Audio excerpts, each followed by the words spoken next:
ഞാനൊരു സത്യം പറയട്ടെ, ഇതെൻ്റെ ഫസ്റ്റ് ഫാബ്രിക് പെയിൻ്റാണ്. ഞാൻ ചെയ്ത ഫസ്റ്റ് വർക്ക്. ഞാൻ ലൈഫിൽ രണ്ടാമത് ആയിട്ട് ചെയ്ത എംബ്രോയ്ഡറി ആയത്. എനിക്കിത് വിശ്വസിക്കാനേ പറ്റുന്നില്ല. എന്നെക്കൊണ്ട് ഇതൊക്കെ ചെയ്യാൻ പറ്റും, എനിക്ക് ഇങ്ങനത്തെയൊക്കെ കഴിവുണ്ടെന്ന് എനിക്ക് അറിയുകയേ ഇല്ലായിരുന്നു. ഇപ്പോൾ യൂട്യൂബ് ചാനൽ തുടങ്ങിയതുകൊണ്ടും അതിൽ കണ്ടൻറ്റ് വേണ്ടതുകൊണ്ടും ഒന്ന് ട്രൈ ചെയ്യാമെന്ന് ഓർത്തിട്ട് ഞാൻ ചെയ്തു തുടങ്ങിയതാണ്. ചെയ്തപ്പോഴാണ് മനസ്സിലായതൊക്കെ ഇതൊക്കെ പറ്റും, ഇതൊക്കെ ഇത്രേ ഉള്ളൂ, ഇതൊന്നും ചെയ്യാൻ പറ്റാത്ത കാര്യങ്ങളൊന്നുമല്ല. ഇതൊക്കെ ചെയ്യാൻ ആകെ വേണ്ടത് നമുക്ക് ഇതൊക്കെ ഒന്ന് ഇഷ്ടപ്പെട്ടാൽ മതി. നമുക്ക് ഇഷ്ടമുണ്ടെങ്കിൽ എന്തും ചെയ്യാൻ പറ്റും.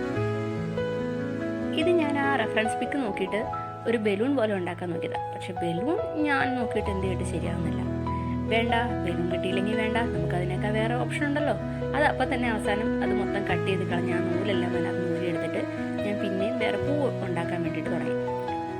ഫ്ലവറാണല്ലോ നമ്മുടെ മെയിൻ ഐറ്റം. എംബ്രോയ്ഡറി ചെയ്യാൻ പഠിക്കുന്നത് വളരെ നല്ലതെന്ന് എനിക്ക് തോന്നുന്നത്. കാരണം ഒരു ചെറിയ വർക്ക് ഉണ്ടെങ്കിൽ, ചെറിയൊരു എംബ്രോയ്ഡറി വർക്ക് ഉണ്ടെങ്കിൽ തന്നെ ഒരു ഡ്രസ്സിൻ്റെ ഔട്ട്ലുക്ക് ഭയങ്കരമായിട്ട് മാറുന്നുണ്ട്. അത് പുറത്തെവിടെയും ചെയ്ത് നോക്കിക്കഴിഞ്ഞാൽ ഭയങ്കര പൈസയാവുകയും ചെയ്യും. നമുക്ക് തന്നെ ട്രൈ ആവുന്നതല്ലേ ഉള്ളൂ. നമുക്കൊരു സന്തോഷവും കിട്ടും. ഇതിൻ്റെ ലാസ്റ്റ് ഫിനിഷിംഗ് ലുക്ക് കാണുമ്പോൾ കിട്ടുന്നൊരു സന്തോഷമുണ്ടല്ലോ. ഞാൻ മനസ്സിലാക്കിയെടുത്തോളം സ്റ്റിച്ചിങ്ങിനേക്കാൾ പാടാട്ടോ ഈ എംബ്രോയ്ഡറി. ഒരിച്ചിരി നേരം കൂടെ ക്ഷമ വേണം. ഈ ഡ്രസ്സ് എൻ്റെ മോളിട്ട് കാണണം, അതൊരു ഫോട്ടോ എടുക്കണമെന്ന് എനിക്ക് ഭയങ്കര ആഗ്രഹമുണ്ട്. നടക്കൂലെന്ന് അറിയില്ല.